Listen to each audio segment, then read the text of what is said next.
ಪರ್ವ ಸ್ಟಾರ್ಟ್ ಆಗಿದೆ. ಕರ್ನಾಟಕದಲ್ಲಿ 2-3 ಕಡೆ ಆಗಿದೆ. ಹಾಗೆಯೇ ದಕ್ಷಿಣ ಕನ್ನಡ ಜಿಲ್ಲೆಯನ್ನ ಹೆಸರನ್ನು ಚೇಂಜ್ ಮಾಡಬೇಕು ಅನ್ನೋ ಹೋರಾಟ. ಇದಕ್ಕೆ ನೀವು ಬೆಂಬಲ ಕೊಡ್ತೀರಾ?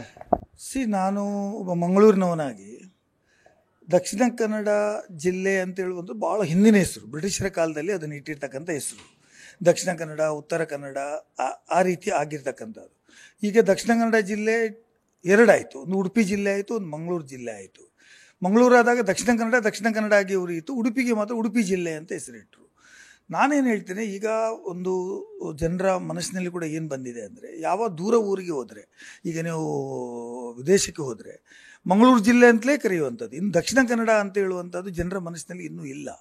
ಆಗಿರುವಾಗ ನನ್ನ ಅನಿಸಿಕೆ ಏನು ಅಂದರೆ, ಈ ಯಾವಾಗ ದಕ್ಷಿಣ ಕನ್ನಡ ಜಿಲ್ಲೆ 2 ತುಂಡಾಯಿತು, ಆವಾಗ ಉಡುಪಿ ಜಿಲ್ಲೆ ಆದಾಗ ಮಂಗಳೂರು ಜಿಲ್ಲೆ ಮಾಡಬೇಕಾದದ್ದು ಒಂದು ಸೂಕ್ತ ಅಂತ ನನ್ನ ಅಭಿಪ್ರಾಯ. ಮತ್ತು ಈಗಿನ ಕಾಲದಲ್ಲಿ ನಮ್ಮ ವಿದ್ಯಾರ್ಥಿಗಳೆಲ್ಲ ಭಾಳಷ್ಟು ಜನ ವರ್ಲ್ಡ್ ವೈಡ್ ಬರ್ತಾರೆ. ಮಂಗಳೂರು ವಿಶ್ವವಿದ್ಯಾನಿಲಯ ಇರ್ಬೋದು, ಮಂಗಳೂರಿನಲ್ಲಿ ಶಿಕ್ಷಣ ಇರ್ಬೋದು, ಮಂಗಳೂರಿನಲ್ಲಿರ್ತಕ್ಕಂಥ ಪ್ರವಾಸೋದ್ಯಮ ಇರ್ಬೋದು. ಇದಕ್ಕೆಲ್ಲಕ್ಕೂ ಪೂರಕವಾಗಿ ಮಂಗಳೂರು ಬ್ರ್ಯಾಂಡ್ ಮಾಡುವುದು ಅವಶ್ಯಕತೆ ಇದೆ. ಈಗ ಉದಾಹರಣೆಗೆ ಹೇಳಬೇಕಂದ್ರೆ, ರಾಮನಗರ ಜಿಲ್ಲೆ ಇತ್ತು ಬೆಂಗಳೂರಿನಲ್ಲಿ, ಅವರು ತೆಗೆದು ಬೆಂಗಳೂರು ಉತ್ತರ ಅಂತ ಮಾಡಿದರು, ಬೆಂಗಳೂರು ಗ್ರಾಮಾಂತರ ತೆಗೆದು ಬೆಂಗಳೂರು ದಕ್ಷಿಣ ಅಂತ ಮಾಡಿದರು.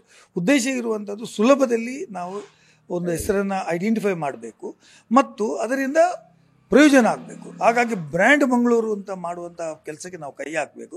ಮಂಗಳೂರನ್ನು ಒಂದು ಬ್ರ್ಯಾಂಡ್ ಅಂತ ನಾವು ಸೇಲ್ ಮಾಡಬೇಕು. ಈಗ ಬೆಂಗಳೂರಿನಲ್ಲಿ ನೋಡಿ, ಬೆಂಗಳೂರು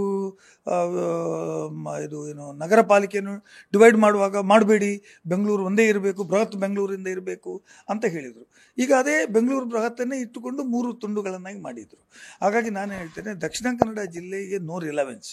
ನಾನು ಪಾರ್ಲಿಮೆಂಟ್ ಮೆಂಬರ್ ಹತ್ರ ಮಾತಾಡ್ತಾ ಇದ್ದೆ, ನಮ್ಮ ಬ್ರಿಜಿಶ್ ಚೌಟ ಹತ್ರ. ಅವ್ರು ಏನು ಹೇಳ್ತಾ ಇದ್ರು ನನಗೆ ಅಂದರೆ, ನಮಗೆ ಪಾರ್ಲಿಮೆಂಟಿಗೆ ಹೋದಾಗ ಮಂಗಳೂರು ಅಂತ ಹೇಳಿದರೆ ಮಾತ್ರ ಅದು ಒಂದು ಹೆಸರು ಅಂತ ಕಾಣಿದೆ. ದಕ್ಷಿಣ ಕನ್ನಡ ಪಾರ್ಲಿಮೆಂಟ್ ಮೆಂಬರ್ ನಾನು ಅಂತ ಹೇಳಿದರೆ ಅದು ಸ್ವಲ್ಪ ಅನ್ಐಡೆಂಟಿಫೈಡ್ ಆಗ್ತದೆ ಅಂತ ಹೇಳುವಂಥದ್ದು. To identify easy and make the people easy to understand and remember, Mangaluru ಇದು ಸೂಕ್ತ ಅಂತ ನಾನು ಹೇಳಿರ್ತೇನೆ. ಹಾಗಾಗಿ ನಮ್ಮದು ಸಂಪೂರ್ಣ ಬೆಂಬಲ ಇದೆ ಅಂತ. ನಾನು ಮುಖ್ಯಮಂತ್ರಿಗಳ ಹತ್ರ ನಾಳೆ ಬುಧವಾರ ದಿವಸ ಭೇಟಿ ಮಾಡಿ ಮಂಗಳೂರಿನ ಬಗ್ಗೆ ಈ ವಿಚಾರದಲ್ಲಿ ಅವರಿಗೆ ಮನವರಿಕೆ ಮಾಡ್ತೇನೆ. ಮಾತ್ರವಲ್ಲ, ಈ ಮನವರಿಕೆ ಮಾಡುವಂಥ ಸಂದರ್ಭದಲ್ಲಿ ಸರ್ಕಾರಕ್ಕೆ ವಿನಂತಿ ಮಾಡ್ತೀನಿ, ಬೇರೆ ಕಡೆ ಎಲ್ಲ ಕ್ಯಾಬಿನೆಟ್ ಮೀಟಿಂಗ್ ಮಾಡಿದ್ರಿ, ಚಾಮರಾಜನಗರದಲ್ಲಿ, ನಂದಿ ಹಿಲ್ಸಲ್ಲಿ ಮಾಡಿದಿರಿ, ಇದೆಲ್ಲೇ ಮಾಡಿದ್ರಿ, ಎಲ್ಲ ಕಡೆ ಮಾಡಿದಿರಿ. ನೀವು ಬೆಳಗಾಮಲ್ಲಿ ಮಾಡಿದಿರಿ, ನೀವು ಗುಲ್ಬರ್ಗದಲ್ಲಿ ಮಾಡೋರಿದ್ದೀರಿ, ಮುಂದೆ ಬಿಜಾಪುರಕ್ಕೆ ಮಾಡ್ತೇನೆ. ಮಂಗಳೂರು ಕರಾವಳಿಯಲ್ಲಿಗೂ ಕ್ಯಾಬಿನೆಟ್ ಮೀಟಿಂಗ್ ಆಗಬೇಕು ಅಂತ ನಾನು ಕೇಳಿಕೊಳ್ಳುವನಿದ್ದೇನೆ. ಮತ್ತು ಇದು ಜನರ ಒಂದು ಅಭಿಪ್ರಾಯ ಕೂಡ. ಕರಾವಳಿ ಭಾಗಕ್ಕೆ ನೀವು ಕ್ಯಾಬಿನೆಟ್ ಮೀಟಿಂಗ್ ಇಡುವುದಾದರೆ ನೀವು ಮಂಗಳೂರು ಜಿಲ್ಲೆ ಅಂತ ಘೋಷಣೆನೂ ಮಾಡ್ಬೋದು, ಮತ್ತು ಮಂಗಳೂರಿನಲ್ಲಿ ಬೇಕಾಗಿರ್ತಕ್ಕಂಥ ಪ್ರವಾಸೋದ್ಯಮಕ್ಕೆ ಇರ್ಬೋದು, ಹೈಕೋರ್ಟಿನ ಬೆಂಚ್ ಮಾಡಬೇಕು, ಸರ್ಕ್ಯೂಟ್ ಬೆಂಚ್ ಮಾಡಬೇಕಂತ ಇರ್ಬೋದು, ನಮ್ಮ ಮಂಗಳೂರು ಯೂನಿವರ್ಸಿಟಿಯ ಒಂದು ಅಭಿವೃದ್ಧಿಗೆ ಬೇಕಾದಂಥ ಕೆಲಸ ವಿಶೇಷ ಪ್ಯಾಕೇಜ್ ಕೊಡ್ತಕ್ಕಂಥದ್ದು ಇರ್ಬೋದು, ಏರ್ಪೋರ್ಟನ್ನು ಅಪ್ಗ್ರೇಡ್ ಮಾಡುವಂಥದ್ದು ಇರ್ಬೋದು, ಇದು ನಮ್ಮದು KRECಗೆ NITಗೆ ಇದ್ದದನ್ನು IITಯನ್ನಾಗಿ ಅಪ್ಗ್ರೇಡ್ ಮಾಡುವಂಥದ್ದು ಇರ್ಬೋದು. ಇಂಥ ಅನೇಕ ಕೆಲಸ ಕಾರ್ಯಗಳು ದಕ್ಷಿಣ ಕನ್ನಡ ಮೀನುಗಾರಿಕೆಗೆ ಸಂಬಂಧಪಟ್ಟದ್ದು ಇರ್ಬೋದು, ದಕ್ಷಿಣ ಕನ್ನಡ ಮತ್ತು ಉಡುಪಿ ಜಿಲ್ಲೆ ಮತ್ತು ನಾರ್ತ್ ಕನ್ನಡ ಜಿಲ್ಲೆಗೆ ಬಾಕಿ ಇದ್ದಾವೆ. ಹಾಗಾಗಿ ಇದನ್ನೆಲ್ಲ ಸೇರಿಸಿ ಮಂಗಳೂರಿನಲ್ಲಿ ಒಂದು ಕ್ಯಾಬಿನೆಟ್ ಮೀಟಿಂಗನ್ನು ನೀವು ಇಮಿಡಿಯೇಟ್ ಫಿಕ್ಸ್ ಮಾಡಬೇಕು ಅಂತ ನಾನು ಮುಖ್ಯಮಂತ್ರಿಯವರ ಹತ್ರ ಕೇಳುವನಿದ್ದೇನೆ. ಇದು ನಮ್ಮ ಜಿಲ್ಲೆಯ ಅಭಿವೃದ್ಧಿಯ ದೃಷ್ಟಿಯಿಂದ ಕೇಳ್ತಾ ಇದ್ದೀನಿ. ಇದಕ್ಕೆ ಈ ಒಂದು ಒತ್ತಾಯಕ್ಕೆ ನಿಮ್ಮ ಇಲ್ಲಿಯ ಶಾಸಕರು, BJP ಶಾಸಕರನ್ನು ಒಟ್ಟಿಗೆ ಕರ್ಕೊಂಡು ಹೋಗ್ತೀರಾ? ಎಸ್, ನಾನು ಇದನ್ನು ಉಸ್ತುವಾರಿ ಮಂತ್ರಿಯ ಗಮನಕ್ಕೆ ತಂದಿದ್ದೇನೆ, ದಿನೇಶ್ ಗುಂಡೂರಾವ್ ಅವರ ಗಮನಕ್ಕೆ ತಂದಿದ್ದೇನೆ.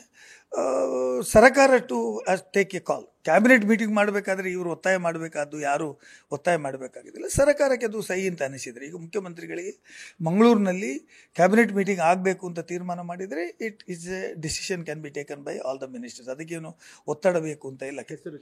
ಹೆಸರು ಚೇಂಜ್ ಮಾಡೋದ್ರ ಬಗ್ಗೆ ಈಗಾಗಲೇ ಒಂದು ಅಭಿಪ್ರಾಯ ಬಂದಾಗಿದೆ, ಆಂದೋಲನ ಪ್ರಾರಂಭ ಆಗಿದೆ. ಮಂಗಳೂರು ಜಿಲ್ಲೆ ಅಂತ ಮಾಡಬೇಕು ಅಂತ ಹೇಳುವಂಥದ್ದು ಅವರ ಪಾರ್ಲಿಮೆಂಟ್ ಮೆಂಬರಿಂದ, BJPಯ ಶಾಸಕರುಗಳಿಂದಲೇ ಬಂದಾಗಿದೆ. ಇನ್ನು ಮುಂದಿನ ಇಲ್ಲಿ ನಮಗೆ ಜಿಲ್ಲೆಯ ಒಟ್ಟಾರೆ ವ್ಯವಸ್ಥೆ ಬಗ್ಗೆ ಚರ್ಚೆ ಮಾಡಲಿಕ್ಕೆ KDP ಮೀಟಿಂಗ್ಗಳಿದ್ದಾವೆ. KDP ಸಭೆಯನ್ನು ಕೂಡ ಕರೆದು ಮಾತಾಡ್ಬೋದು ಮತ್ತು ಇಲ್ಲಿಯೇ ಬೇಕಾದ ನಿಯೋಗನೂ ಕೊಂಡು ಹೋಗುವಂಥದ್ದು ಮಾಡ್ಬೋದು. ಮುಂದಿನ ದಿನಗಳಲ್ಲಿ ಇದಕ್ಕೆ ಬೇಕಾದಂಥ ಒಂದು ವಿಚಾರವನ್ನು ವಿನಿಮಯ ಮಾಡಿ ಎಲ್ಲರನ್ನು ಒಟ್ಟು ಸೇರಿಸಿ ಯುನಾನಿಮಸ್ ಆಗಿ ದಕ್ಷಿಣ ಕನ್ನಡ ಜಿಲ್ಲೆಯನ್ನು ಮಂಗಳೂರು ಜಿಲ್ಲೆಯನ್ನಾಗಿ ಮಾಡಿ, ಇದರಿಂದ ಒಳ್ಳೆಯದಾಗ್ತದೆ ಎಲ್ಲರಿಗೆ ಅಂತ ಹೇಳುವಂಥದ್ದನ್ನು ರಾಜ್ಯ ಸರ್ಕಾರಕ್ಕೆ ಮನವರಿಕೆ ಮಾಡ್ತಕ್ಕಂಥ ಕೆಲಸವನ್ನು ಎಲ್ಲರನ್ನು ಒಟ್ಟು ಸೇರಿಸಿ ತಾವು ಹೇಳಿದಾಗೆ ಅದನ್ನು ಮಾಡ್ತೀವಿ. Thank you so much. News First ನಿರ್ಭೀತಿಯಿಂದ ನಿಮ್ಮ ಪರವಾಗಿ.